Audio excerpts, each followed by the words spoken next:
E aí, Edson?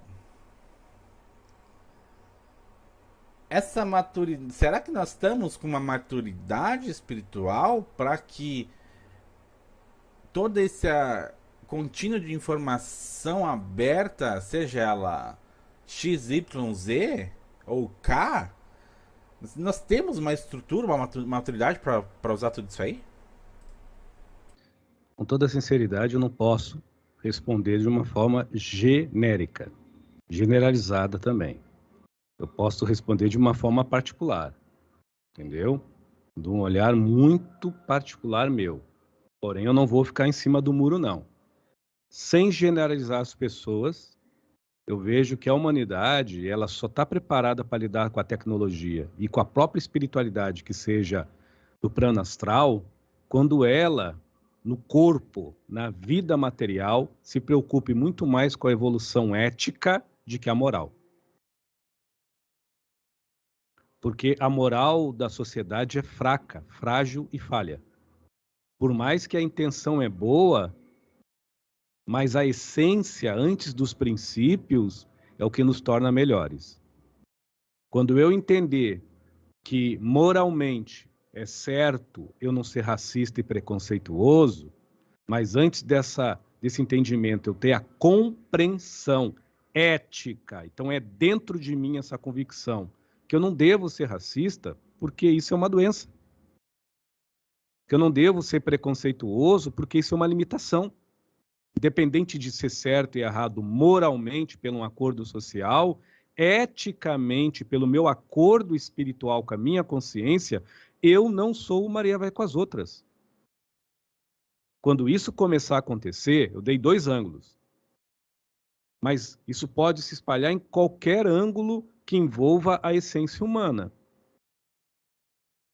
Moralmente, é bonito eu rezar, moralmente, dentro das comunidades filosóficas, religiosas, doutrinárias, pragmáticas, teosóficas, litúrgicas e até ritualísticas, e algumas até científicas, é bonito eu ter uma fé, porém, se eu levar para o lado só moral, pela minha imaturidade ética no quesito em essência espiritual, que não é espírita, mas é em essência de se sentir, de se conceber na própria paz mediante aquilo que eu acredito, me conceber na própria completude, em paz com o meu próprio silêncio, perante aquilo que eu diga, tenha fé raciocinada, junto e forjado com o meu amor próprio verdadeiro, que é por mim, não é pelo outro, a tendência é eu ter uma crença e uma fé cheia de sofismo, sostificada com achismo, entrulhada de apego, ou quando não, quando envolve muito pragmatismo intelectual, tipo, quanto mais intelectual, mais livros ler, mais moral eu absorver, eu sou o mais evoluído. Isso se chama elite. Isso se chama exclusividade. Isso não se chama verdade em nome de uma busca espiritual, aonde quanto mais eu evoluir naquilo que eu concebo como real, mais eu há de progredir por dentro, além da moral que eu pratico para fora, mas da paz de espírito ético que eu sustento por dentro. O sustento que eu tenho por dentro é Deus. A qualificação que eu me nutro é espírito. O resto que eu passo para fora, muitas das vezes é por aceitação, outras vezes é por conveniência, outras vezes é pelo que é a grande maioria, com todo respeito, uma fé sem nenhum pingo de raciocínio, porque é uma fé carente, é uma crença pedinte, é uma confiança no Deus, ou nos deuses, ou em Jesus, desfazendo do próprio Cristo interior, porque a pessoa tem fé no amor, mas não sabe se amar. Acredita em fazer o bem para os outros, mas não se faz melhor. Essa é a moral humana, falha. Então, quando a gente começa a amadurecer espiritualmente, a gente não vai deixar de ser evangélico, espírita, budista, shintoísta, católico, brahmanista, xamã ou ateu. Não, a gente só não vai mais ser à toa naquilo que crê perante aquilo que corresponde a uma sensatez lúcida. Quanto mais maduro a gente fica, mais o que nós veneramos é a lucidez.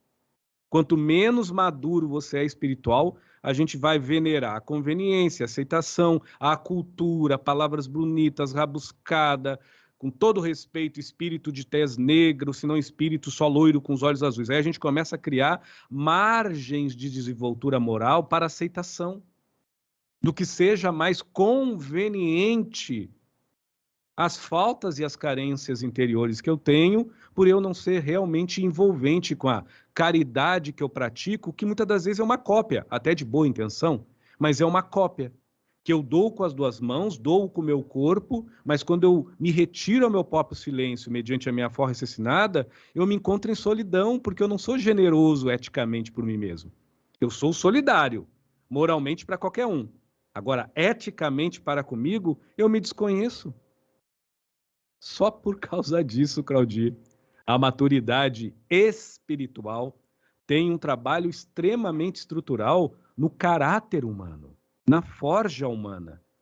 Isso é uma coisa que, de uma forma muito triste, não é comentada nas mídias sociais, e não é nada de novo, porque não vai dar like, não vai atrair os ouvintes, porque você está convidando as pessoas sem milindre, sem idolatria, sem fantasia, a ela praticar reforma íntima. Então, moralmente, eu vou servir o Cristo fazendo bem e a caridade para os outros. Moralmente, eu vou seguir as linhas dos orixás mediante aos axés. Moralmente, eu vou fazer o mantra budista para tal finalidade. Moralmente, eu vou praticar a caridade na igreja. Mas e eticamente, onde é que está o meu amor próprio? O amor próprio não é no que eu faço e no que eu vou me tornar mediante a cópia do que eu me prajo. O amor próprio está naquilo que eu nutro, perante o qualificar do que eu me animo, que é o que me motiva eu a fazer e é o que me motiva eu ir e vir. Se for em nome de Jesus, é porque eu alimento Cristo dentro de mim. Se for em nome de Buda, é porque a luz é por mim como é por qualquer um. Se for em nome dos orixás, o axé da vida não está só nos elementos da natureza, está no olhar de qualquer outro, assim como está por detrás do meu olhar. Esse tipo de princípio de maturidade espiritual, infelizmente, pelas vias virtuais, está cada vez mais raro, porque as pessoas elas estão futilizando a espiritualização. E, de alguma forma, eles estão materializando a espiritualidade. Mas, quem tem os olhos que vê, que vejam, e quem tem ouvidos, não só para ouvir, mas quem sabe para se escutar, que escutem.